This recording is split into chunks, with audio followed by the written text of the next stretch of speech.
They made it to the barrier, they broke it open, and they walked toward a woman sitting at the base of a monolith crying, with no idea what she truly was, or what it would cost them to stop her. Welcome back. My name is Vigil, and this is Video Game Lore. This is part 2 of our full timeline and complete story breakdown of Clair Obscur Expedition 33. And if you've not yet watched part 1, I strongly recommend you go back and start there. Everything that happens in this video is built on the foundation that we laid together last week, and the story only gets heavier from here. In part 1, we watched a family fall apart. We watched a world get built inside a canvas to hold the weight of grief that had nowhere else to go. We watched 67 expeditions walk into that world and not come back. And we watched Expedition 33, the last one, fight their way across a broken continent, lose people they loved, and somehow found their way to the edge of the monolith with a sword capable of breaking the barrier that had kept everyone out for decades. Now, we pick up where we left off, the Paintress, the truth inside the monolith, the choice at the end of it all that the game places entirely in your hands. And 2 endings, both of them earned, both of them devastating, and a conclusion the story was always building toward. This is where it ends.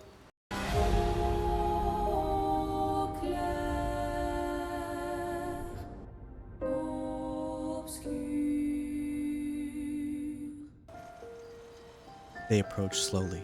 The Paintress sat at the base of the monolith with her head bowed, and Ciel, Lune, and Maelle looked on with a complicated mixture of awe, unease, and something that might have been fear. Maelle said with a slight tremor beneath the steadiness in her voice that they could do this, but Gustave. Lune added, without hesitation, that they could do it for all of them. They began the long walk to the base of the monolith, and Painted Verso followed behind them, turning over the weight of what their choices, all of their choices, might mean before the day was done. When they finally stood at her feet and looked up at the full enormity of the Paintress, they drew their weapons and steadied themselves. Then they attacked. They threw everything they had at her, wave after wave of their most powerful strikes, and every single one of it meant nothing. She did not flinch. She did not respond. It was as though they were not there at all. They eventually stopped, exhausted and frustrated, trying to understand why nothing was working. While the others regrouped, Maelle began to drift toward the Paintress. Painted Verso moved to stop her. Maelle felt something pulling at the edge of her understanding, something just out of reach, almost there. But before the thought could fully form, time stopped. This time, it stopped for all of them. Everyone could see what Maelle saw. The woman from the manor stood before them. Maelle reached for her. Painted Verso's composure broke. He began to panic, calling out to Maelle as she kept walking forward. Then Maelle's face began to burn, then Lune's, then Ciel's. All 3 of them cried out in pain as the burning took hold. Painted Verso could only watch, helpless and furious, moving to Maelle's side and trying to offer what comfort he could, until the burning reached him too. Then, the vision released them. The pain faded. Lune moved quickly to check on everyone. The woman turned away from them and raised her hand, opening a portal in the face of the monolith with her chroma. Painted Verso told them to move, now, that this could be their only chance. Lune and the others agreed without argument, and one by one they stepped through. Inside, they understood where they were, within the monolith itself. Lune wondered aloud who the woman was. Painted Verso offered nothing. Maelle said she could feel the Paintress above them, that her presence was unmistakable. The 5 of them climbed, moving through the different levels of the monolith's interior. Strange visions surrounded them as they went, and gradually, as they pieced them together, the truth began to take shape. These were the Paintress's own memories playing out around them. They were learning who she was, though the full picture still remained just beyond their reach. They reached the center of the monolith. A vast vision materialized before them. A man and a woman, standing together, holding hands. It lasted only a moment before Painted Renoir walked through it and came to a stop in front of them. Painted Verso told his father they were going to destroy the Paintress. Painted Renoir told his son that she was not the only one grieving. He said that he too had been created with the memory of losing the real Verso, perhaps as a punishment, visited upon him for the real Renoir's failure to be there for Aline when she had needed him most. He said he would not lose his son again. Painted Verso told him that the son he was speaking of was a stranger to him. His father looked at him and said angrily, "But you're not." Painted Verso told him that they had lost each other long ago. Painted Renoir asked him how what they were trying to do was any different from what the Paintress herself had done, holding on to something that was already gone, refusing to let it be. He asked his son to trust him. He said they were his family. Painted Verso repeated back to him what Maelle had said days before, that family was complicated.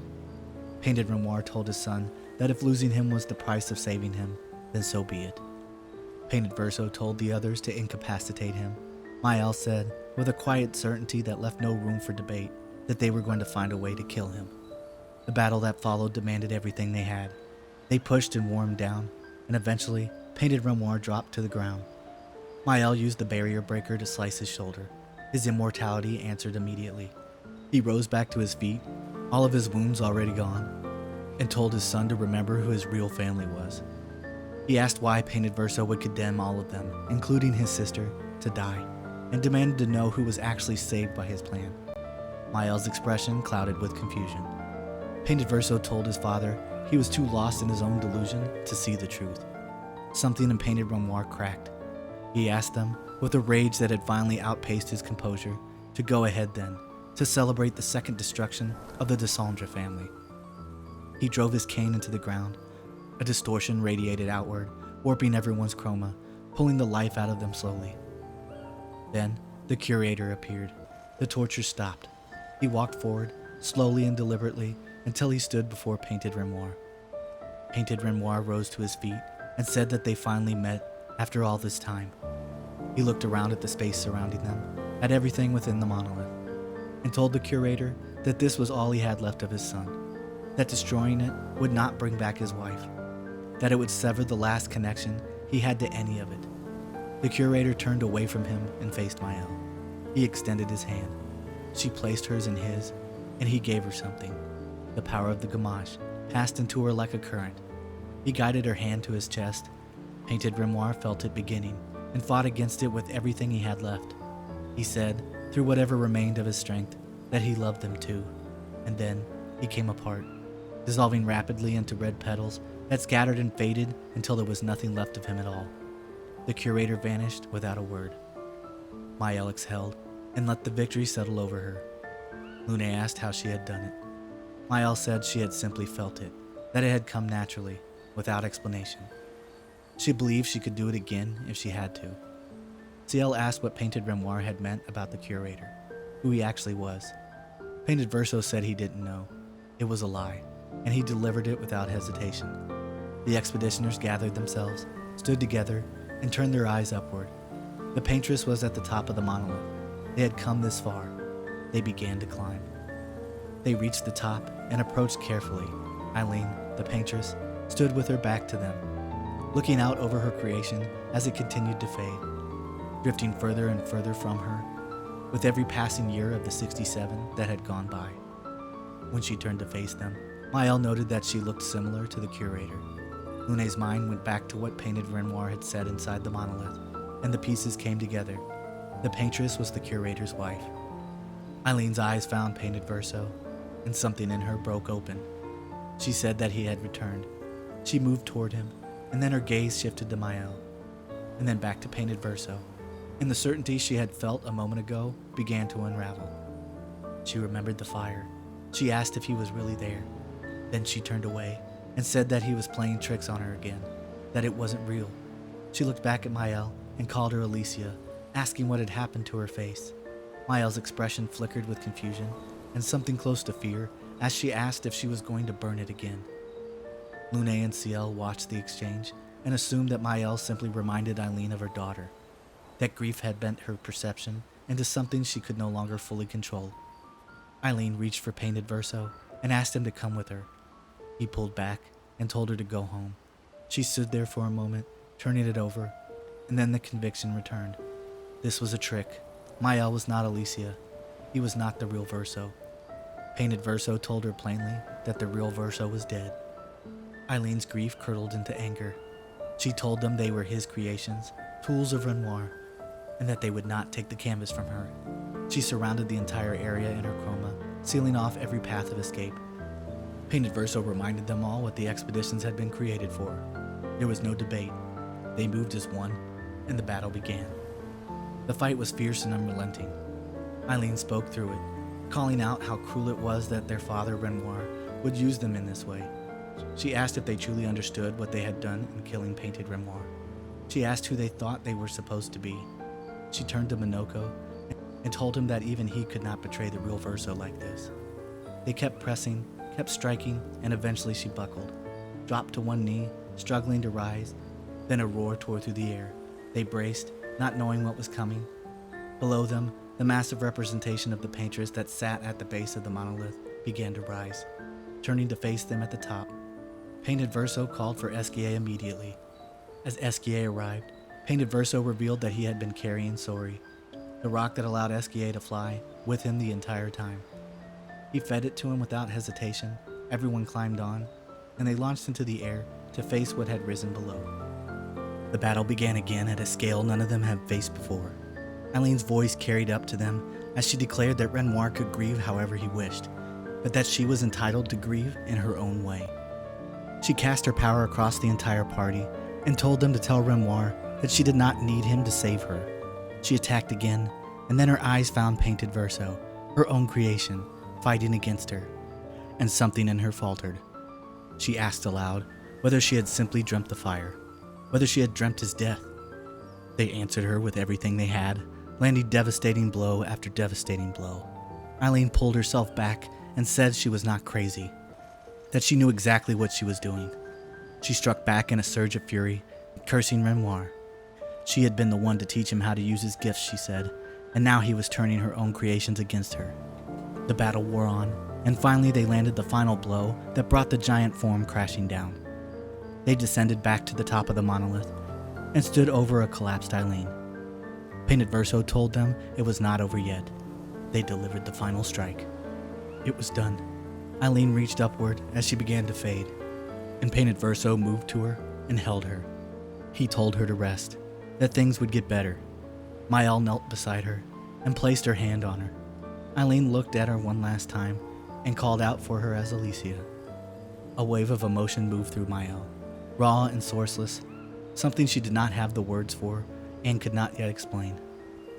Aline dissolved into flower petals, and then she was gone. As Aline's body dissolved and her chroma dispersed outward into the world around them, Ciel and Lune watched in silence, taking in the magnitude of what had just happened. Then, the number 33 faded from the face of the monolith, and that was all the confirmation they needed. They had actually won. Monoko looked at Painted Verso, who stood apart from the others in a quiet that was difficult to read, and told him that he was free now, that all of them were. Maelle, still shaken, asked if it was real. Ciel told her it was. She told her that Gustave would have been proud. Then, she pressed an Expedition 33 flag into Maelle's hands and asked if she wanted to plant it. Lune asked why. Ciel said it was symbolic. Maelle drove it into the top of the monolith, and the three of them turned and looked out toward Lumiere, toward home, and let themselves feel it for a moment. The pride, the relief, the weight of everything it had cost to get here. The five of them climbed onto Esquier, and he carried them into the air. Ciel asked Painted Verso if he still felt immortal. He said no more than he ever had. She turned to Monoko and asked why he had gone so quiet. Maelle stared out at the horizon and asked whether when they got back, life would simply go on. Ciel told her that now it would, for decades to come. She admitted she was wondering herself what they would do with all of the extra time. Lune said they were far from done. There were still so many unanswered questions. Esquier called out that he could see Lumiere ahead and dove toward it, carrying his weary expeditioners home. The city met them with everything it had. The people of Lumiere celebrated in the streets, welcoming them back with a joy that had been deferred for far too long. The expeditioners smiled and were pulled into the crowd, and for a little while the weight lifted. Children pressed forward in wide-eyed wonder at the sight of a Gestrel and Esquier standing among them. Then Maelle saw them, Emma and Gustave's apprentices, standing apart from the celebration, watching her with expressions that already knew something was wrong. She walked toward them. She held back the tears for as long as she could, and then told them the truth. The joy drained from the children's faces. Maelle placed Gustave's journal in their hands. One of them let it fall and ran. She watched him go. Painted Verso made his way to the edge of the harbor and sat looking out at the monolith in the distance. After a short moment, he remembered the letter. He took it from his pocket, broke the seal, and began to read. Painted Alicia's words were quiet and deliberate. She said she was tired of the conflict, of the deception, of everything the Dessendre name had come to carry. She said that whether he gave the letter to Maelle was his choice to make. She told him she was at peace with what was going to happen, and that she hoped he would find his way to the same. Then she addressed Maelle directly. She said it had been a strange thing, watching her laugh and smile alongside Painted Verso, unburdened by the pain and the scars that Painted Alicia had been created to carry. She said that Maelle was what Alicia had been meant to be. She said that the painted family was a mirror of the real one, a world Aline had built to hold into darkness, that Aline had been the one painting the numbers on the monolith as a warning, using what little power she had left to give them time. She said that the one truly responsible for the gamage was the one trying to erase the world out of an act of love, and that with Aline gone, that force would be released. She told Maelle that her family believed only one could survive, but that perhaps she could find a way to save it. She said she hoped Maelle would be different from Renoir and Clair, just as she herself had tried to be different from hers. She asked, in the letter's final lines, what Maelle would paint, given that Aline had painted life and Renoir had painted death. Painted Verso let the letter fall from his fingers into the water below. He watched it go and sat with the full weight of what he knew was coming, what was already in motion and could not be stopped. A massive eruption of chroma tore outward from the monolith, followed by a wave of energy that began spreading across the world in every direction. Painted Verso closed his eyes. He did not run. He did not fight it. He accepted it. The wave rolled over Lumiere, and the sky turned dark. Maelle felt it before she saw it, a familiar power, pressing in from somewhere she recognized. She looked around. The people of Lumiere were beginning to fade. Men, women, and children. Dissolving, unraveling, taken by the gamage all at once as panic and confusion swept through the streets. Ciel felt it come for her. She startled for just a moment, and then she let go, welcoming the chance to be reunited with her husband and child. Lune fought it. She searched frantically for something, anything, some answer she had not yet found, and then she was gone, reaching out as Maelle reached back for her. And then there was no one left. The streets of Lumiere were empty and silent. Only Maelle remained, and then she too began to fade, but not in red petals, in white. She sank to her knees at the edge of the harbor and looked out at the water and the monolith beyond it as the last trace of human life in the canvas disappeared from the world. A sudden flood of memories came rushing in, the life of the real world Alicia and the canvas life of Maelle weaving together into a single, overwhelming current of recollection. Then, in the silence of the emptied city of Lumiere, a figure emerged. Maelle, now Alicia. Her hair turned white, carrying the full weight of both lives within her, walked through the abandoned streets and took in the stillness. She wandered until she found Painted Verso, still alive, sitting alone on a bench. She sat down beside him. He looked at her and said her name, Alicia. She told him she preferred Maelle. He accepted that without argument. He reminded her gently that he was not really Verso, and that she was not really Maelle. She dismissed it. He looked and sounded just like him, she said, and as far as she was concerned, she was Maelle. Painted Verso pulled back, something hardening in him. She told him he should have helped her remember who she truly was.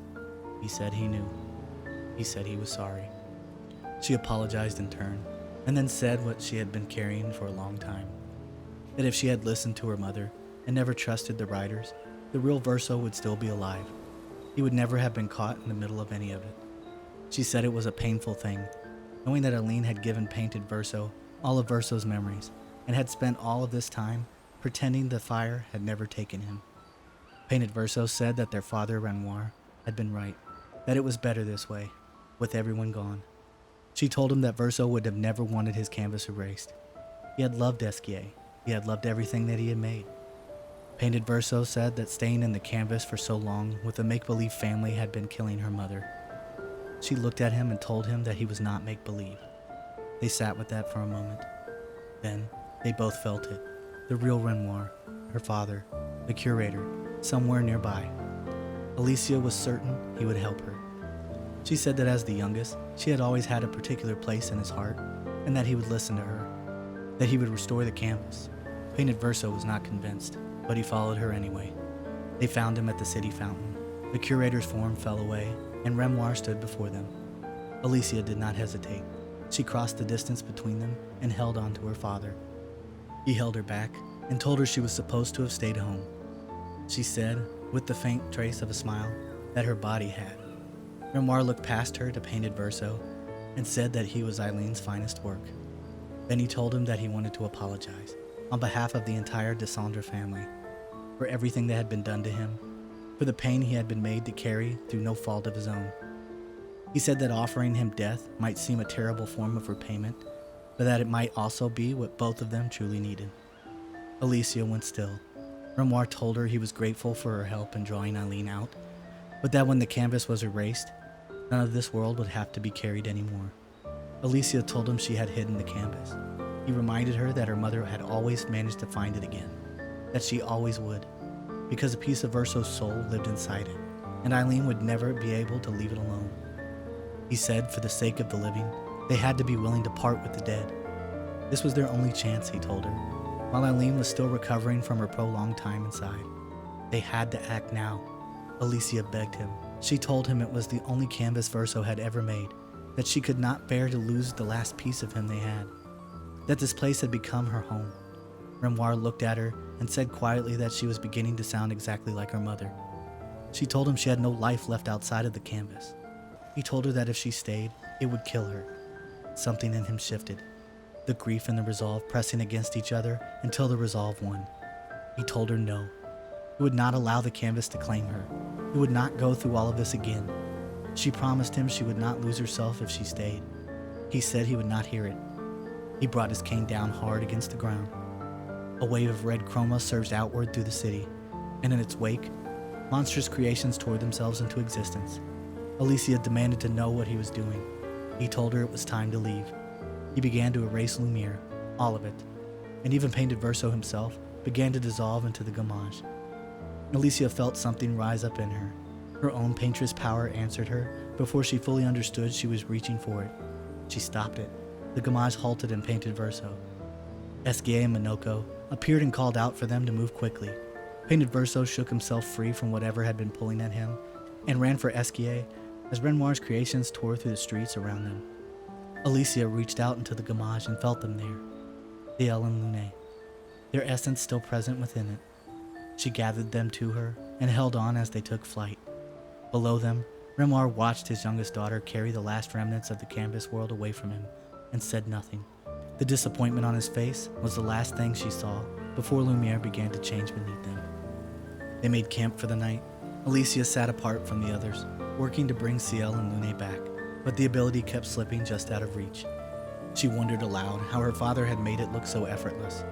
Monoko told her not to be too hard on herself. She had only discovered these powers a day ago. Painted Verso drew on the real Verso's knowledge and memories and told her to remember them, to hold on to who they truly were. He told her that the axons were the essences of Renoir's wife and children, and that the same principle applied here. Alicia took that in, summoned her sword, and began to paint the chroma into the air around her. Ciel and Lune came back into existence, understandably disoriented and full of questions. Lune looked at Alicia, at the white hair, at the person standing in front of her, and said they clearly had a great deal to talk about. After a few moments of processing everything they had just been told, Lune turned her attention to Painted Verso and began to lay into him for knowing the truth the entire time and saying nothing. While Lune's tirade continued, Ciel asked Alicia quietly whether she could bring everyone back, all of them. Alicia said she believed she could, but that her father controlled all of the chroma for now, and without it, she was limited. Lune, still sharp even mid-argument, remembered something. The chroma of every expeditioner killed by Neverons over the past 67 years was still trapped inside their petrified remains, sealed there by design. Alicia told them their chroma wouldn't be pure. It wouldn't be the same as bringing back Ciel and Lune, but that they could use it differently. They could work with it. They all agreed. Monoko declared, with complete conviction, that it was time for the greatest expedition of all time. They talked through the plan, reconciled what needed to be reconciled, and eventually let the night take them. The next day, the 5 of them set out across the continent. Alicia moved through the landscape, collecting the trapped chroma from every fallen expeditioner the Nevrons had claimed over the past 67 years, one by one, drawing it out and holding it. They ended their journey at the dark shores, where she gathered the last of what she could find. They stood together at the water's edge, looking out across the sea toward Lumiere, and behind them, an army of reconstituted expeditioners that Alicia could now summon at will. Before they crossed, Alicia asked Painted Verso if he would take her to see Painted Alicia. She had read the letter, the one he had chosen not to give the real Alicia, and she wanted to find her. He agreed reluctantly and told her that Painted Alicia spent her time at the top of a tall structure known as the Reacher, at the base of which another giant axon roamed. They made their way across the sea and arrived at the great wooden structure. Lune looked up at the axon and asked how it had grown so large. Painted Verso told her she was obsessed with reaching the stars. Alicia laughed and said her father had never been able to paint simply for the sake of it. Everything always had to carry some deeper meaning. Lune asked what lesson he had been trying to teach with this particular axon. Alicia said simply, hope. Painted Verso said they should get moving, that his sister was waiting at the top. They climbed, moving through the various creatures Renoir had created alongside the axon along the way, until they finally emerged at the summit. Painted Alicia was there, sitting before the axon, painting. Painted Verso approached her slowly and held out the letter, telling her he had read it. She reached for it and then let it fall to the ground, as though it had burned her. It was meaningless now, and they both understood that. He stepped back, giving her space. Then, Painted Alicia raised her hand and froze time around everyone except the real Alicia. Alicia walked toward her painted counterpart slowly, taking in the painting she had been working on, and then reached down and picked up the porcelain mask. She asked Painted Alicia if their mother had blamed them for what happened to Verso. She told her that she had not deserved to carry that blame, that it should have never been placed on her at all. Painted Alicia summoned the axon closer and took Alicia's hand, leading her inside. Within it, the true form of the axon sat quietly in a wooden chair. Alicia asked if Painted Alicia knew whether the real Renoir had painted it. She nodded. Alicia said then she understood. This axon was a representation of both of them. She asked her painted counterpart if she was happy there, in that place, with the axon. Painted Alicia smiled. She drew her sword. Alicia drew hers and understood exactly what her painted self was asking for. The two of them fought, and Painted Alicia did not hold back a single thing. But eventually, Alicia prevailed. They both put their weapons away and walked back out together in the open air. They stood side by side facing the axon's outer form. Alicia said she thought it represented their father's hope for both of them. Painted Alicia shook her head. Alicia said then perhaps it was just for herself. She turned to the axon and told it to go, to leave and claim its piece of the sky. It turned and departed. Then Alicia unfroze time, as Painted Verso noticed immediately that something had shifted. Alicia told Painted Alicia that she could give her a new beginning. She reached toward her face, ready to heal the scars beneath the mask. Painted Alicia caught her hand before it arrived and placed it over her own chest instead. The meaning was clear. Alicia began the gamage. Painted Verso shouted and ran for them, but he was too late. Painted Alicia dissolved into petals and was gone. Painted Verso dropped to his knees. He pressed a handful of petals to his chest and stayed there, holding everything in that he could not bring himself to release. Ciel moved toward him. He looked up at Alicia with an expression that needed no words, then slowly rose and walked to Esquier. They flew back to camp in complete silence. Later, Alicia approached him. She told him she was sorry, but that it had been what Painted Alicia wanted, and that they owed her that. She said she had honored her wishes, even when Renoir, Aline, and Painted Verso himself never had. He said he didn't get to say goodbye, that she didn't give him the chance to try to change her mind. Alicia told him it would not have mattered, that nothing he could have said would have moved her. He told her he had known his sister better than anyone, and that she had just erased her. He reminded Alicia of what she had lost, the real Verso, and the world outside, and Gustave here in the canvas. He said that she, of all people, should have understood that he would need the chance to say goodbye. He told her that painters always did whatever suited them, without regard for anyone else. She said she cared, that it had been Painted Alicia's choice, not hers. He told her that Painted Alicia had been the last of his family, and now he was entirely alone. Alicia told him that he still had her, that he had all of them. He said only that he hadn't been ready. She asked him then why he had been so willing to free her father, because Renoir's erasing the canvas would have ended in the same loss. He said stubbornly that it was different, and then went quiet. He wondered aloud why his sister had chosen to be erased. Alicia told him he had already knew why. She said she was sorry, and that she should have given him a chance to at least speak to her first. He began to cry. Through it, he admitted that at least she was truly free now. Alicia sat with that for a moment, and then said she wondered what her mother was doing, that she was probably upset. Painted Verso agreed.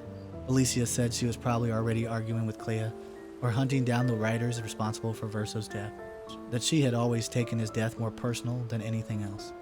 Painted Verso told her he had met Clair 3 times, once at the barrier during his time with Expedition Zero, again years later when she had tried to recruit him, and a 3rd time after Maelle was born, when she had come to ask him to watch over her.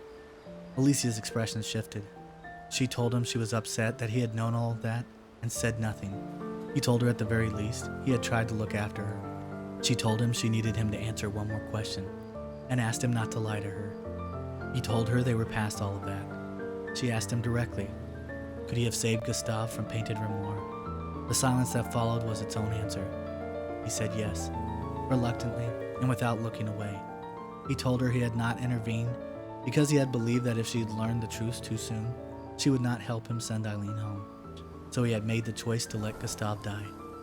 Alicia thanked him for telling her the truth. She stood, and the 2 of them walked back to join the others, and let the night settle around them.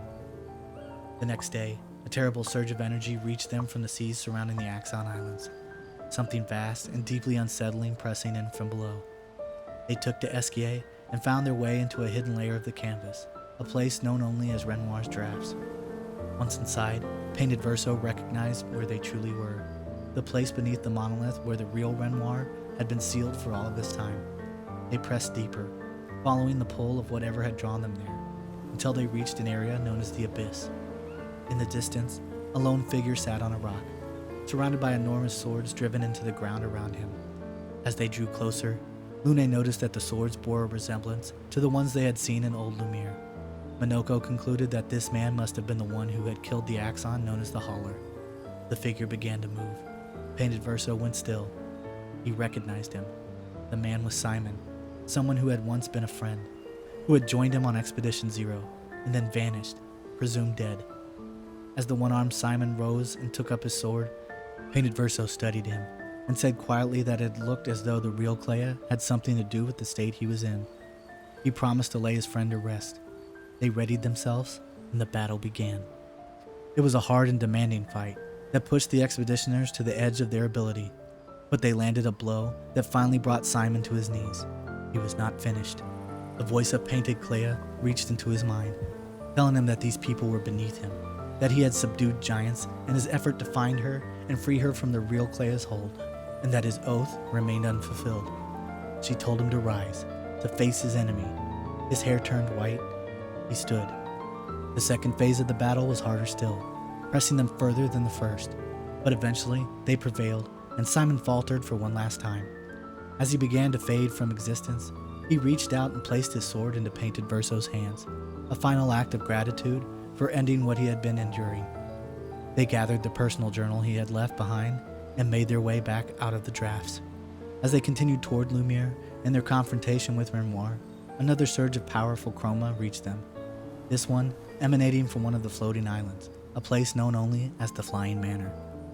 They made their way inside and were met almost immediately by a faceless boy who told them that someone was trapped within and that 4 Nevrons were blocking the path to the atelier. They defeated the Nevrons, and the boy told them they could enter now, but warned them to be careful. She might not recognize them, he said. Her soul had long since left her. He hoped she would not unpaint them. He said she would not have wanted that. They entered the atelier. Inside, Painted Clair stood with her back to them, endlessly summoning Nevrons into existence and sending them out into the canvas world in a continuous, mechanical cycle.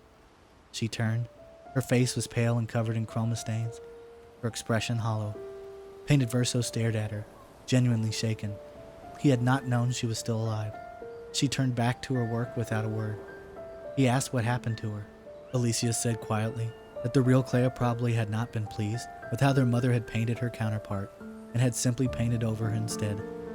Lune observed that all she did now was create nevrons, over and over, without end. Painted Verso asked if there was any way to fix her. Alicia told him that Clair was too powerful, that she was not yet strong enough to paint over someone else's creation. Then Clair began to bring her latest creations to life. They raised their weapons. The battle was grueling and difficult to endure, but they managed to bring her down momentarily. She recovered almost immediately, rising with her arms outstretched, her power surging back with frightening speed. Ciel asked how she could possibly be so strong. Alicia said simply that Clair had made her that way. Then, something shifted. Painted Verso and his sister locked eyes across the space between them. For a brief, fragile moment, recognition passed across her face. They began to reach for one another. Then, Clair's power reasserted itself, crushing whatever had briefly surfaced, and Painted Clair understood in that instant that she could not be saved. What little control she had left, she used deliberately. She summoned her own Nevron creations and turned them on herself. Painted Verso pleaded with her to stop. He was too late. One of them drove its weapon into her. He could only stand and watch as she called more and more of them to finish what she had started, her screams cutting through the atelier until a massive burst of chroma erupted from within her. When it faded, all that remained was a small fragment of her essence. Painted Verso had now lost 2 more of his family in the span of days. He watched as even the small remnant began to dissolve and told her he was sorry. They gathered themselves in silence and walked out of the flying manor, back into the open air, and continued toward Lumiere. As they neared the outskirts of Lumiere, a familiar chroma reached them from the water, the same quality they had felt near the Axon Islands. A hidden canvas layer had begun to surface. They decided to go inside before completing their journey. The layer was known as Verso's Drafts, and the moment they entered, they could feel how old the chroma within it truly was, ancient and deeply personal, preserved in a way that felt almost fragile. Esquier's demeanor shifted immediately. He said with unmistakable excitement that he recognized this place, and that he had been a very small Esquier the last time he was here. As they moved into the vast, childlike landscape, covered in toys and sweets, and the remnants of an imagination given free rein. Alicia said Verso had told her about this place once. Painted Verso said it had been the real Verso's secret hideaway, a place he came when he needed to escape the world. Alicia added, with a faint smile, that no sisters had been allowed. They pushed deeper into the drafts, encountering some of the earliest gestuals and learning something of how they had come to be the way they were. Then, a sound reached them, loud and strange and unsettling in a way that was difficult to name. They asked what it was. Esquier said it was his oldest nemesis. They asked if it was Francois. Painted Verso said it wasn't, but the look on his face suggested he knew exactly who it was. They found a toy train and rode it across a ravine toward a vast face carved and similar to Esquier, and entered a place called the Root of All Evil, a dark but wide open field dominated by a large hot spring bath, similar in shape to the one at Esquier's nest. As they made their way toward it, Esquier told them to prepare themselves. The creature rumbled again from somewhere beneath the water. Painted Verso asked Alicia if she remembered how to summon it, from the stories the real Verso used to tell. She said she did. She stepped forward, drew her sword, and called forth the being known as Oskio, the most villainous of all villains. Oskio erupted from the water laughing. Esquier called him his cousin and said he had missed him. Oskio drew himself up and announced that they stood before Oskio, ruler of trains, champion of the Fête Foraine, and ultimate cake eater. Painted Verso remarked dryly on the titles. Esquier asked why he had been under the water. Oskio told him he had been testing how long he could hold his breath, and that he had been at 5,000 years until they interrupted him. Esquier mentioned that his own personal best was 6,000. This sent Oskio into immediate outrage, telling Esquier he was ruining the moment entirely. He then challenged the expeditioners to a battle. Painted Verso, slipping into something that looked very much like a child playing at being a warrior, told him gravely that he would be defeated and should prepare himself. The others laughed. The battle began. It was chaotic and unorthodox. Oskio's attacks flamboyant and unpredictable, but the expeditioners wore him down until he reached his ultimate attack, an attempt to destroy the world outright. They parried it back at him and finally brought him down. Oskio cried out in disbelief, insisting he would not be defeated by hooligans. Alicia laughed and suggested that he and Francois must be good friends. Oskio denied this with great vehemence. Painted Verso, still fully committed to the role he had stepped in, and told him solemnly that they had felled many a foe, then looked at Esquier and asked if they should finish things properly. Esquier lit up. Painted Verso told the others they would handle the rest themselves. The two of them leapt back into battle, and what followed played out like something drawn in a child's hand, wild and joyful and completely earnest. In the midst of it, Oskio told Painted Verso that he would never be a good musician, and that he had no choice but to paint. They landed the final blow. Oskio began to sink into the water, declaring as he went that he would beat them next time. Ciel asked Painted Verso what any of that had actually been about. He deflected, saying only that children had quite the imagination. Alicia said she agreed. Esquier called out his thanks to Oskio for the adventure. Oskio responded by giving him the finger before disappearing beneath the surface entirely. Painted Verso turned to Esquier and told him it had been fun. Then he knelt down, and something in his expression settled into something quieter and more considered. He told Esquier he was glad he had gotten the chance to experience it for himself. He looked up and saw the faceless boy standing in the hot spring, watching them. And in that moment, understanding arrived. Oskio had been a representation of the young Verso's darker emotions, the weight of expectation, the pressure of being forced into a life as a painter when his heart had always been somewhere else entirely. He looked at the faceless boy and thanked him, understanding now what he truly was, the fragment of the real Verso's soul that had remained in the canvas all this time, the quiet force that had kept it alive through everything. They left the root of all evil, made their way back out of the drafts, and set their course for Lumiere and the final battle that was waiting from there. Esquier brought them down to the harbor. As they descended, the city spread out before them, Renoir's creations still running rampant through the streets, tearing through what remained of Lumiere. They landed and disembarked, and Alicia told Esquier to wait at the harbor. It was too dangerous for him near her father.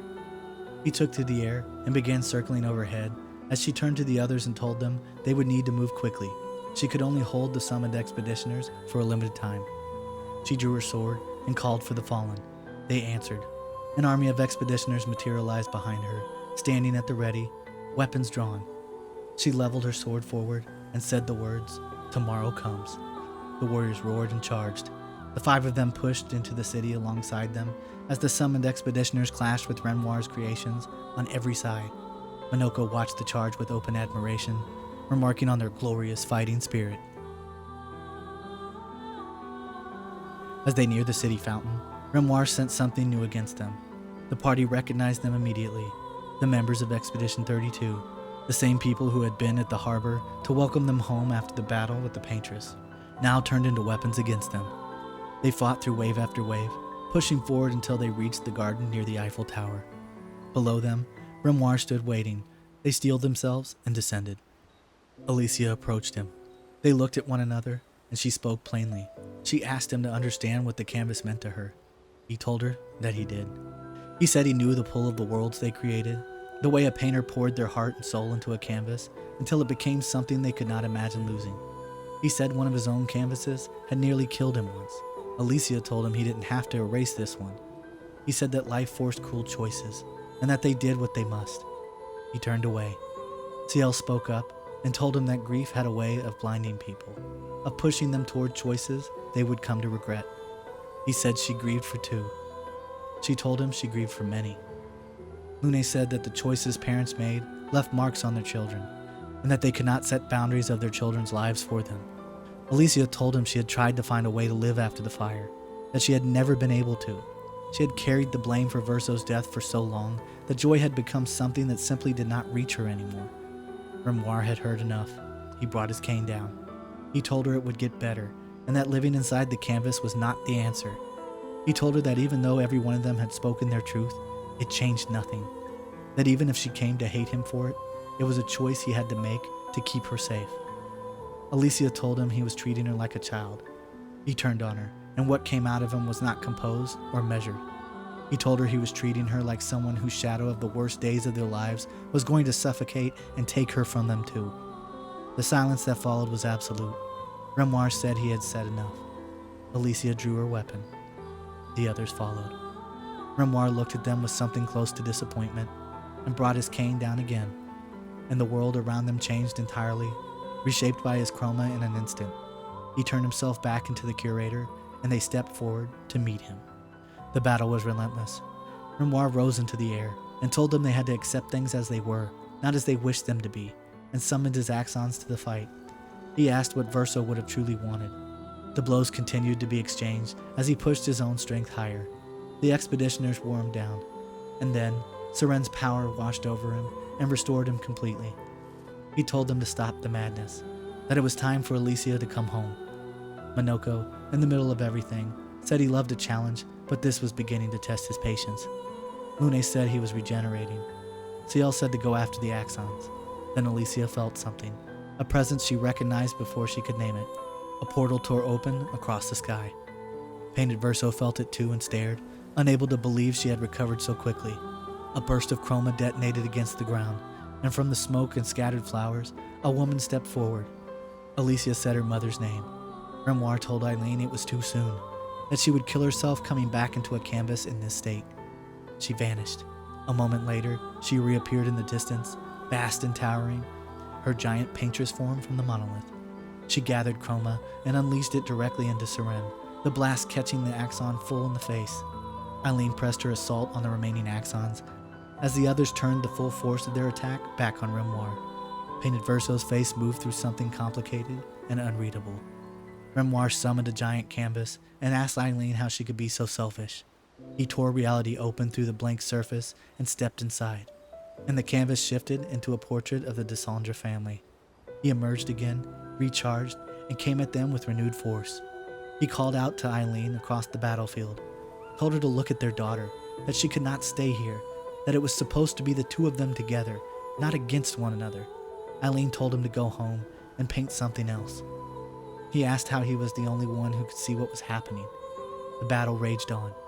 Renoir soared into the air and told them to put the canvas aside, that it was killing both Aline and Alicia. He came down hard to deliver what was meant to be the final blow. Alicia launched herself into the air and met him on the way down, shouting, "Not this time," and struck him down. He hit the ground and then rose slowly. He told Alicia that it was ironic, that it had been her mother who had once saved him from a canvas he had become lost in himself. He looked out toward where Aline towered in the distance and reached for her, saying she had been the one who taught him how to paint without losing himself, how to create without flying too close to the sun. Aline, hearing him, reached back. Something in her settled. He said they had created hundreds of canvas worlds together, always pushing at the edges of what was possible, and that she had been the one to remind him constantly of the danger in staying too long. Aline relented and faded back to the real world. He said that even so, they had still ended up here. Alicia told him to trust her mother. He told her he trusted what her mother had taught him. He said it was not a game, and that she did not understand what she was risking. Alicia told him plainly that he wanted control, that because he had not been able to save Verso, he was trying to save what was left of his family, and that destroying the canvas was not saving anyone. She said it would not help them move forward. It would only take away the one thing that helped any of them feel something after Verso's death. Renoir told her he had survived 67 years sealed beneath the Monolith. He asked if she wanted to know why he could not allow them to stay. He tore open a portal. Through it, back in the Dessendre Manor atelier, Aline stumbled through the room, pale, weakened, coughing violently. Painted Verso saw it, the concern on his face undisguised. Renoir said that was what he looked at every day. He said he would spend no more time surrounded by living corpses. That since the fire, his family had come apart at every seam. Aline lost inside a canvas, Claire consumed by a war, Alicia, a ghost without a voice moving through the halls of her own home. He said Verso's death had broken them, and that he needed it to be repaired. He would not lose his daughter as well. Alicia told him she felt the same way about the people in the canvas world, that she could not lose them, that she had already lost too much. Renoir said they both had. She told him she did not want to lose him either. She asked for a little more time, not forever, just a little longer. He looked at her for a long moment, and then something in him shifted. A small, tired smile crossed his face. He said he wanted to trust her, and paused. Alicia told him he could. Painted Verso watched them from a few steps away, reading every moment, every word. Renoir relented. He told her he would keep the light on. He pulled her close and held her, and told her he hoped she found peace. He told them all to hold on to each other. Then he faded, stepping back through the canvas and returning to the real world. Painted Verso stood still, his eyes fixed on the portal, still open, still showing Aline in the atelier, struggling and suffering on the other side. He watched her for a long moment. Then he reached toward it. Lune moved to stop him, and he stepped through. When Painted Verso stepped through the portal, he did not arrive in the Dessendre manner. He arrived at the heart of the canvas itself. At its center, young Verso sat painting, still going through the motions, still moving the brush, still caught in the endless loop of creation. Painted Verso looked down at what remained of the real Verso, all that was left of him in this world, and knelt beside him. He asked him quietly if he was tired of painting. The boy nodded. Painted Verso told him that he was tired as well. White petals began to drift from his body as his form started to unravel. Unable to sustain itself outside the canvas, even with everything Aline had given him. Alicia came through after him. She saw the boy at the canvas and understood immediately who he was. She told Painted Verso he should not have been able to exist here. He said it was one of the benefits of Aline's gift of immortality. She asked why he had come through, told him it was not safe for him in this place. He rose to his feet and quoted Renoir about seeing things as they truly are, not as one wishes them to be. He told Alicia that she had lied to her father, that she had no intention of ever leaving the canvas, and that he had seen it in Renoir's eyes too, that her father had known she was lying, even as he chose to believe her because he needed to. Painted Verso reminded her that if she stayed, it would kill her, that if she left, she could always come back. Alicia told him she was afraid that the moment she left, her father would erase the canvas entirely. Painted Verso told her that was not a reason worth dying for. She disagreed. She described her life in the real world as a hollow one, a shell of an existence, a woman that no one truly saw or knew. He told her that no matter where she went, she did not need this canvas to be real. She told him everything she wanted was here, that the canvas let her live the way she was meant to live, that she barely existed to anyone in the world outside. He quoted her father again. She snapped at him and told him to stop doing that. He walked back to where young Verso sat. The boy looked up at him. Painted Verso extended his hand and told him it was time to stop painting. Verso reached for it. Alicia's sword came down between them. She told him that Renoir had also said to hold on to each other. Painted Verso looked at her. The silence between them stretched out and settled into something that had the weight of a decision. He drew his weapon. He told her he was sorry. She raised hers, and the two of them prepared to face each other, to decide, between themselves, the fate of the canvas and everything and everyone within it. They exchanged blows, neither giving ground. Alicia told him to stop, that he could not make this choice for everyone. He told her that everyone was a hypocrite, doing the same things to one another over and over, generation after generation, and calling it something different each time. They came at each other again, neither gaining the upper hand. She asked him about Lune, about Ciel, about the others. He told her that Ciel had been right, that grief was blinding, and that Alicia had been staring at walls for so long she had forgotten there was anything beyond them. They battled on, neither willing to yield to what the other wanted. He had told her he had been alive for far too long, and that there was no outrunning everything forever. She told him she was simply tired. She asked him to come home with her, to talk, to find another way through this together. The final blow hung in the air between them, undelivered. And here, the story pauses and places the choice in your hands. Who wins this battle, Alicia or Painted Verso, determines how everything ends. And depending on that choice, the world of the canvas and the people within it face very different fates. If you choose to fight as Maelle, she drives the final strike home. Painted Verso stumbles, spent and faltering, and drops to one knee.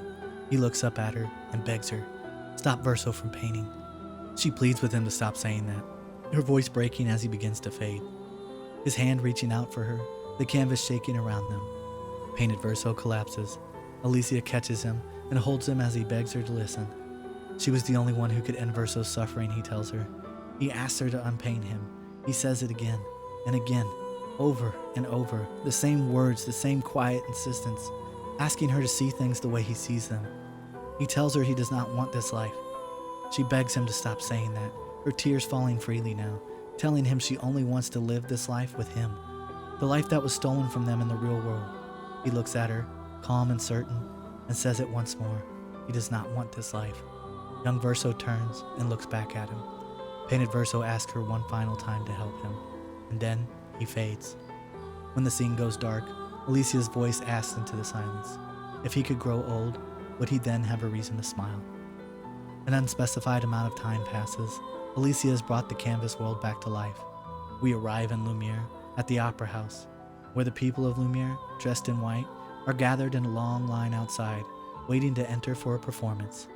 Inside, Esquier and Minoko stand at the doors as ushers, welcoming the crowd as they file through. The auditorium fills with warmth and quiet anticipation. Alicia enters with a young boy at her side, possibly the soul of young Verso given form at last. She holds his hand as the two of them take in the room around them. She looks down and sees Ciel seated beside her husband, and next to them, Lune, who notices her immediately and waves them over. They make their way down, smiling, and Lune greets the boy warmly. Alicia straightens and turns, and finds Sophie and Gustave standing just behind her, both of them smiling at her. They take their seats beside her as the lights begin to dim. The scene shifts, the color drains away into monochrome. A spotlight falls on a stage, and in it stands an older version of Painted Verso, dressed in black. Aged now, as Alicia had asked, standing before a grand piano. The room is completely still. He walks slowly towards the instrument, and as he reaches it, the audience breaks into applause. Alicia watches him from her seat and gives him a small nod. He returns it and settles onto the bench. He stares at the keys for a long moment, something working behind his eyes, something uncertain. He looks down at his hands, aged and unfamiliar, and hovers them above the piano. His gaze moves across the room as though he is struggling to place himself, questioning the reality he now inhabits, unsure of what's real and what has been painted into being. The audience watches him with wide, blank smiles. Then, the camera finds Alicia's face. She is smiling too, but her eyes are covered in the chroma sickness, the unmistakable mark of someone who has spent far too long inside a canvas. Beneath it, like a shadow pressing through from the other side, the truth of her face is visible. The scars, the missing eye, the person she has been trying to leave behind. She holds Painted Verso's gaze, as though willing him to find his footing, to come back to himself. And he does. Something settles in him. He looks back at the keys, draws a breath, and begins to play. The scene ends. If you choose to fight as Painted Verso, he delivers the final blow. Alicia's breath comes heavy and ragged as her body begins to slowly fade. She falls, and he catches her. She begs him not to do this, not to leave her again. He holds her and tells her it will all be alright, that she has the power to paint now, that she never has to suffer in the real world if she doesn't want to. He tells her over and over that she is going to be okay, his voice steady and quiet, trying to reach her through the fear. And then she fades from the canvas entirely, returned to the real world. He is left alone in the silence of the heart of the canvas. He looks around at what remains, and he begins to cry, working through the weight of the choice he has just made, trying to find solid ground beneath it. He stands. Esquier and Minoko are there. They move toward him slowly, and the three of them come together in an embrace that holds everything words cannot carry. He tells them that he will miss them both. They begin to fade. He straightens and turns, and sees Ciel walking toward him, her own form already dissolving at the edges. They reach for each other. She's smiling, the face of someone who has made their peace. He watches her go. Then he looks up. Lune is standing at the mouth of the portal, and the look on her face is not acceptance. It is anger, defiance. She drops herself to the ground and sits, planting herself there, her eyes fixed on him with an intensity that does not waver. He looks away. He cannot hold her gaze. He turns and walks to where young Verso sits and kneels beside him. He tells him it is all right, that it is over now. He says his name. Verso looks up at him. They take each other's hand, and together, calmly, and without looking back, they walk away from the painting, both of them finally released from the life the canvas had kept them in. Back in the real world, outside the Dessendre manor, the family stands gathered around Verso's grave.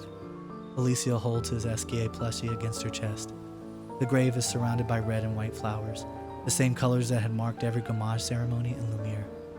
As Aline and Renoir draw close to one another and look down at what was written in the stone, Beloved Verso Dessendre, born 22 February 1879, died 33 December 1905, forever painted in our hearts. Leia stands apart from them, a bouquet of flowers in her hands. She steps forward and looks at Alicia, who is smiling. Something in Clair softens, just slightly, just for a moment, and she returns the faintest trace of it before placing the flowers on the grave. They come to rest over part of the inscription, leaving only the words "in our hearts" visible above the petals. Aline and Renoir finally turn to one another and embrace, truly, fully, accepting at last what they have spent so long refusing to accept. Alicia watches them and does not look away. Clair, having given what she came to give, glances at the moment between her parents, rolls her eyes almost imperceptibly, and walks away. Renoir and Aline follow shortly after, until only Alicia remains in the garden, holding the Esquier plushie in the quiet. Then she sees them. Esquier, Monoko, Gustave, Lune, Ciel, her canvas self Maelle, and Painted Verso. They are all there, gathered in the soft light of a vision only she can see. All of them, except Maelle, raise their hands and wave goodbye. One by one, they begin to fade. Alicia watches until they are gone, and she is left standing alone in the garden. The scene ends. And that is where the story of Clair Obscur, Expedition 33 ends. From a fire in 1905 Paris that broke a family beyond repair, to a painted world built from grief, to a final choice at the heart of a canvas that had been holding on to the dead for 67 years. This has been one of the most remarkable stories we have ever had the privilege of breaking down on this channel. 2 parts, 1 complete picture, and if you have made it this far, you already know this world has more to give. Because here's the thing, the story of Clair Obscur Expedition 33 is far from finished. We have spent 2 videos following Expedition 33, uncovering the truth behind the Paintress, and piecing together the full story of a family that grief tore apart at every seam. But there is one member of the Dessendre family we have barely scratched the surface of, one who has been present in the shadows of this entire story, pulling strings, making impossible choices, fighting a war we know almost nothing about. Clair Dessendre. She created the Nevrons. She manipulated Expedition Zero. She painted over her own painted self. She is fighting a war against the writers alone, while her parents lost themselves inside a canvas and her brother was gone. And yet for everything we know she has done, the full picture of who she truly is, what drove her, what she sacrificed, and what she is still carrying, remains one of the greatest mysteries this world has left unanswered. Our next video is a deep dive into Clair Dessendre, her motivations, her methods, the war she has been fighting, and every clue the lore has left behind about what she is truly capable of. It is coming, and I think it's going to change the way you see this entire story. Make sure you are subscribed, and the notification bell is on, so you do not miss it the moment it drops. If this 2-part series brought you value, if this world pulled you in the way it pulled me, hit that like button, share it with someone who loves a story worth telling, and drop a comment below. I want to know which moment across both parts of this story hit you the hardest. Was it Gustave's final stand? Painted Alicia's farewell? The choice at the heart of the canvas? Tell me. This community is what makes this worth doing. This has been Vigil, and this is Video Game Lore. The expeditions are not over yet, and I will see you in the next one.